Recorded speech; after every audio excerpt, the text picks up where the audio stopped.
હાલો મિત્રો, કેમ છો બધા? મજામાં? આશા કરું છું તમને અત્યારે લગી મારા બધા વિડીયોમાં બહુ જ મજા આવી છે.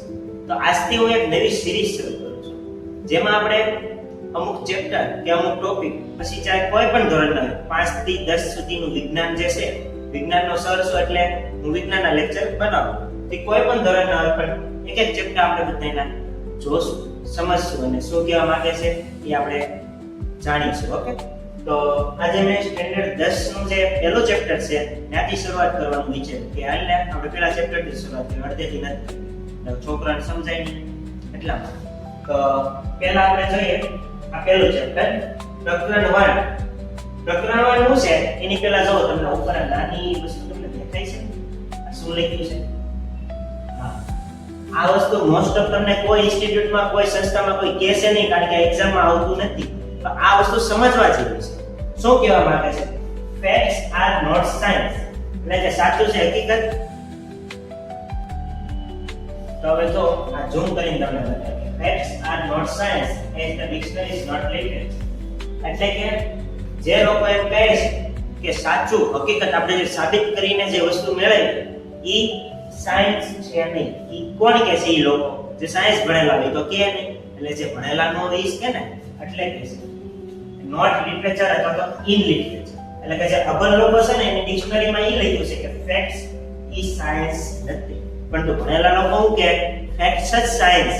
સાયન્સ ને ધારણા, માન્યતા કે કોઈ અંધશ્રદ્ધા ઉપર માનતું એ પર જોવે, સાબિત કરે. જો પરિણામ રિઝલ્ટ પોઝિટિવ આવે તો જ માને એ વસ્તુમાં, નકર નેગેટિવ આવે તો માને નહીં. એ રીતે તો આ વાત આપણે કીધી છે કોને? માર્ટિન એચ ફિચરે કીધું છે. તો આ વસ્તુ ખાલી જાણવા પડતી કે આ સાયન્ટિસ્ટે આ એટલું મેન વાક્ય કીધું એ વિચારીને જ કીધું હશે ને એટલા માટે. તો આપણે જોઈએ તો આ તો વાત થઈ ગઈ. હવે ઉપર કરીએ, મેન ચેપ્ટર ઉપર આવીએ. આ બસ આવી ગયું, થોડુંક નાનું કરતો. તો હવે આપણે પહેલો ચેપ્ટર છે, એનું નામ શું છે? રાસાયણિક પ્રક્રિયાઓ અને સમીકરણ. તો તમે 10માં આવ્યા, તમે પહેલા 7મું 8મું એમાં રાસાયણિક પ્રક્રિયાઓ જોઈએ છે, પણ તમને એમ થતું સર આખું ચેપ્ટર આવી ગયું રાસાયણિક પ્રક્રિયા, આખું ચેપ્ટર અમારે સમજવાનું કે હા તમારે શું કહેવા માંગે એ આપણે સમજવાનું. અને રાસાયણિક પ્રક્રિયા મોસ્ટ ઓફ ગોખવાની હોય એટલે એ ગોખશું આપણે, પણ એ વસ્તુ કેવા શું માંગે છે એ પણ આપણે સમજીશું, ખાલી ગોખશું નહીં. કારણ કે રાસાયણિક પ્રક્રિયા સમજવી તો ઈઝી છે, યાદ રાખવી અઘરી છે. મોટી મોટી રાસાયણિક પ્રક્રિયા હોય ને તો રાસાયણિક પ્રક્રિયા પેલા કહેવાય કોને એ આપણે જોઈએ. હું તમને ડિફરન્સ દઉં છું, બે ડિફરન્સ. તો રાસાયણિક પ્રક્રિયા, બીજું છે જૈવિક પ્રક્રિયા.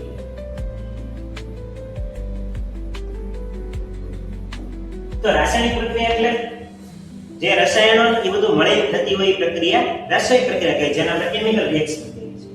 અને જૈવિક પ્રક્રિયા કોને કહેવાય? જે તમારા 6થા ચેપ્ટરમાં છે સ્ટેન્ડર્ડ 10 ના, કે આપણી શરીરની અંદર જે બધી પ્રક્રિયાઓ થાય ને, ચયાપચયથી લઈને છેલ્લે ઉત્સર્જનની પ્રક્રિયા, બધી જૈવિક પ્રક્રિયા.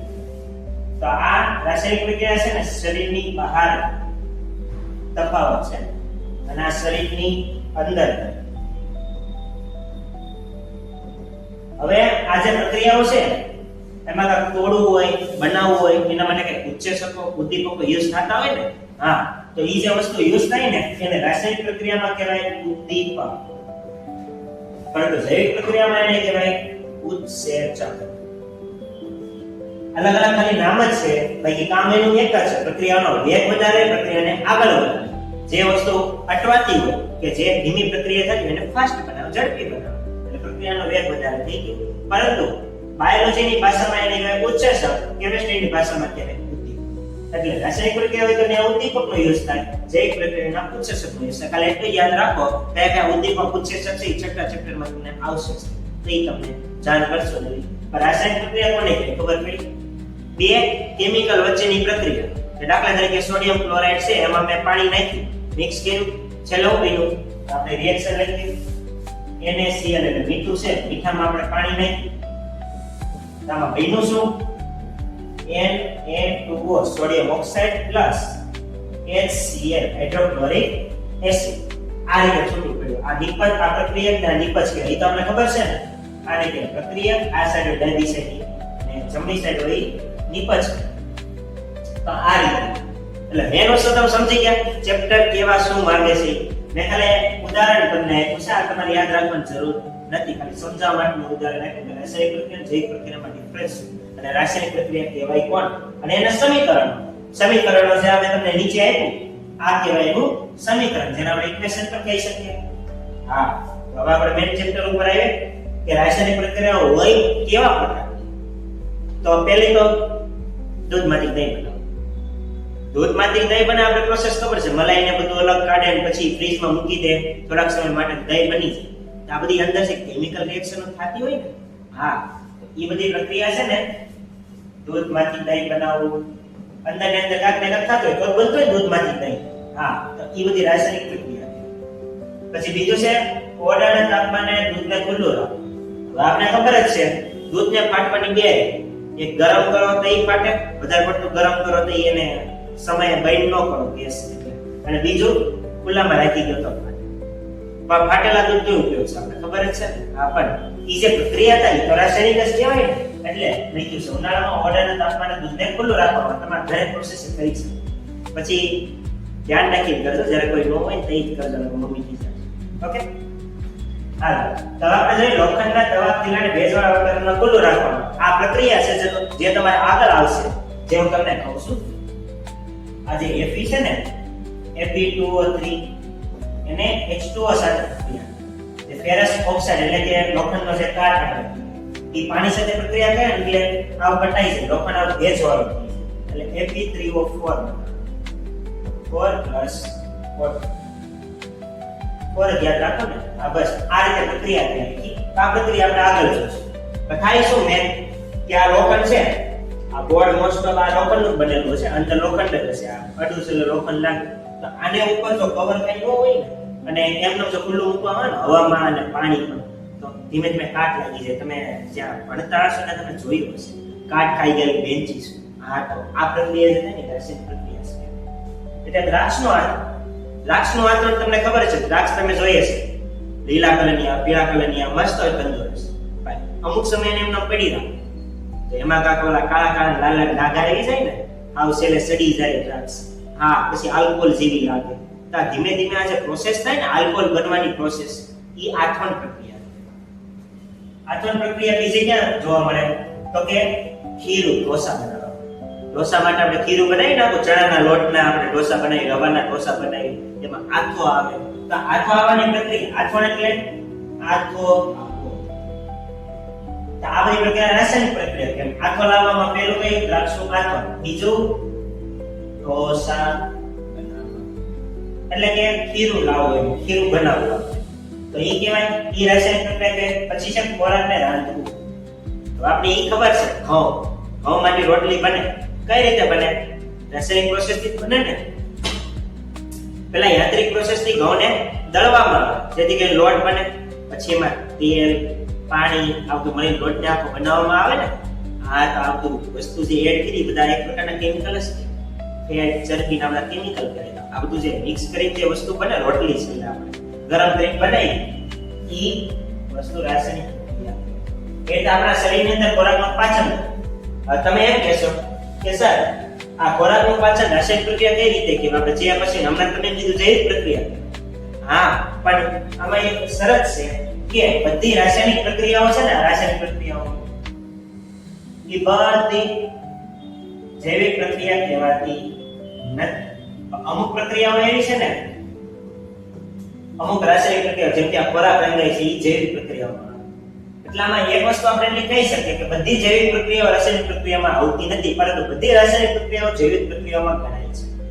એટલે આ વસ્તુ આપણા શરીરની અંદર જ થાય. ઢોસાના પાચનની પ્રક્રિયા એ બધું થાય ને ત્યાં, તો આ એક વસ્તુ ખાલી આપણે યાદ રાખવાની છે. અને એટલું યાદ રાખવાનું કે જૈવિક પ્રક્રિયા રાસાયણિક પ્રક્રિયા અત્યારે સેમ જ છે.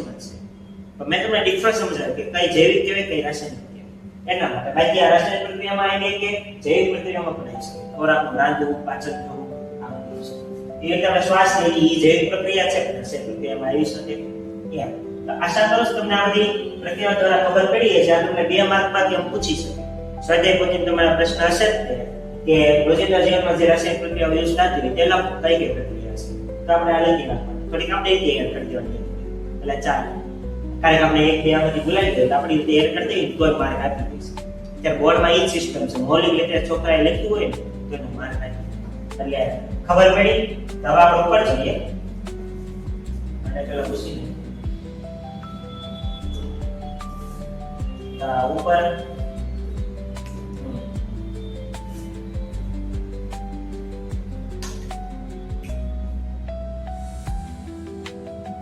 જો આમાં એક આપણે પ્રક્રિયા જોઈએ.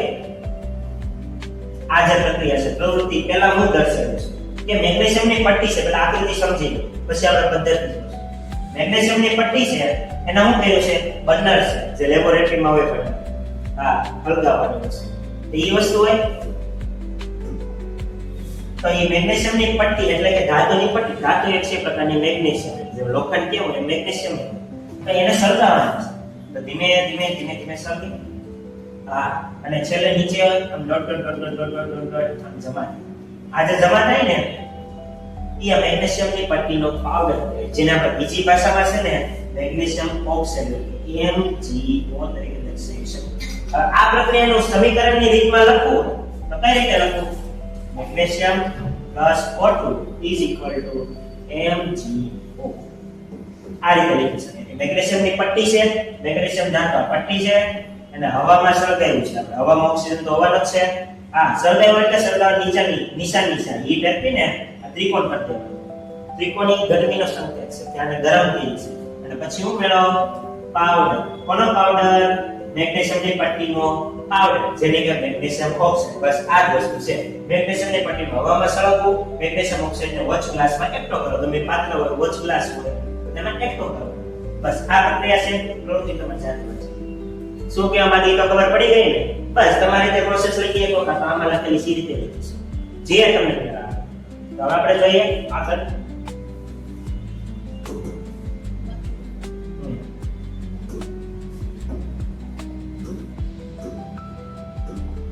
તો આમાં જોઈએ બીજી પ્રવૃત્તિ આપીશ.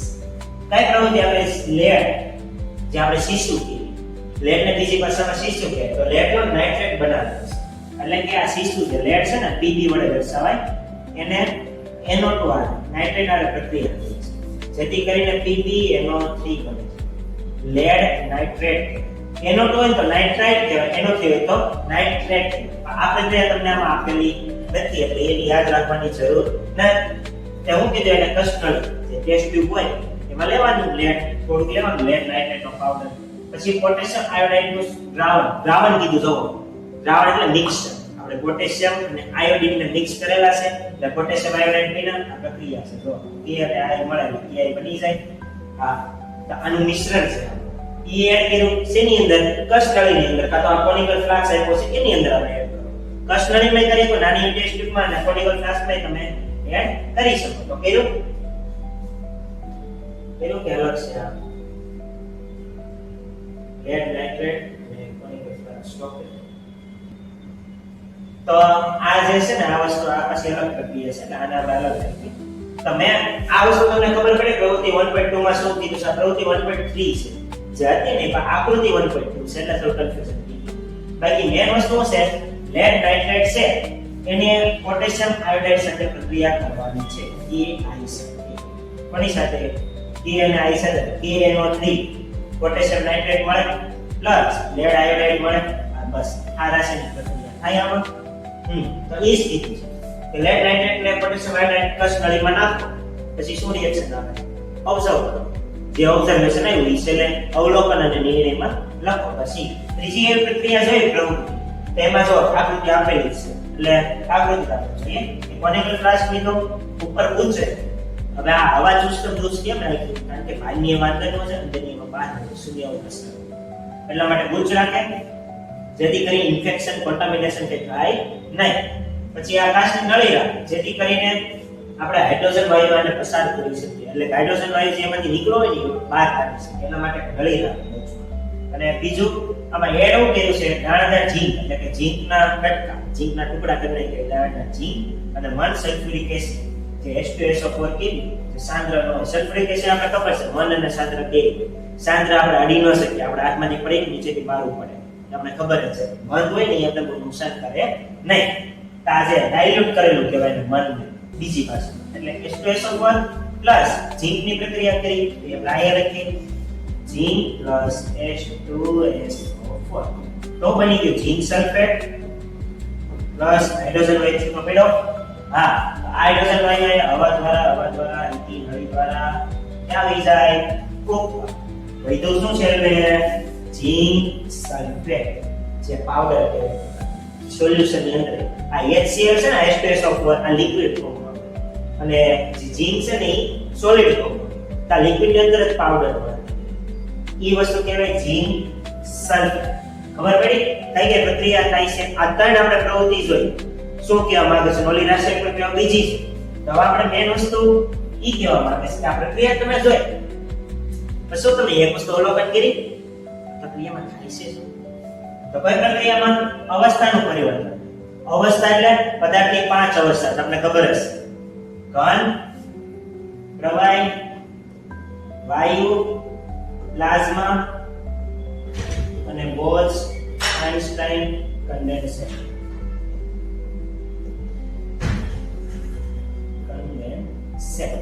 તો આપણે મોસ્ટ ઓફ ત્રણ અવસ્થા જ ભણતા હોય. તો આપણે મોસ્ટ ઓફ ત્રણ અવસ્થા જ ભણતા હોય પદાર્થની. તો એમાં ઘન, પ્રવાહી અને વાયુ. તો ઘનમાંથી વાયુ બન્યું, ઘનમાંથી પ્રવાહી બન્યું. એ રાસાયણિક પ્રક્રિયામાં આપણે જોયું છે કઈ રીતે બને. સોલિડમાંથી લિક્વિડ બને, લિક્વિડમાંથી ગેસ બને. તો એમાં આપણે એ અવસ્થા પરિવર્તન ખબર પડી. પછી રંગમાં પણ કે ગમે પ્રક્રિયા થાય છે તો વ્હાઇટ કલર હતો એમાંથી પીળો કલર આવ્યો, લાલ કલર આવ્યો. આ બધી વસ્તુ જોવા મળે. વાયુનો ઉદ્ભવ, જો આમાં કેમ વાયુનો ઉદ્ભવ થયો બહાર નીકળી ગયો. ઈ વાયુનો ઉદ્ભવ અને તાપમાનમાં પરિવર્તન એટલે કે ટેમ્પરેચરમાં ડિફરન્સ.